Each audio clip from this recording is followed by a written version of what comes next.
tunes and cuddles, not this final, brutal silence. But the scene wasn't static. It was a frantic, desperate fight. His fellow officers were already there, their hands pressed against the wounds of the two other children, 9-year-old Kylie and 8-year-old Traviel. Their small bodies were still fighting, their shallow breaths a quiet rebellion against the horror.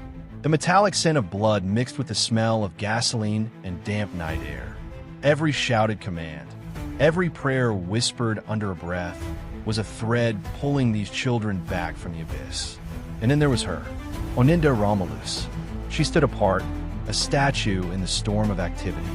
Her eyes, when they met Miller's, weren't filled with the panic or grief he expected.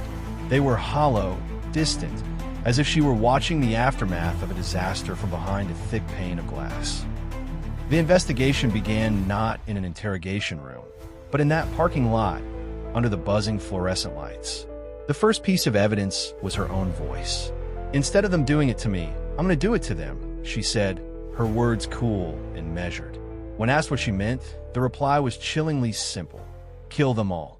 She spoke of her children being with the devil, a terrifying delusion that had turned a mother's love into an executioner's mandate.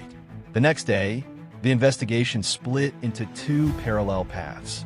While one team in Brazoria County processed the car and the weapon, another team crossed the threshold of her home in Porter.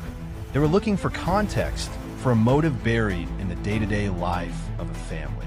They didn't find toys or homework assignments. Instead, they found a secret life.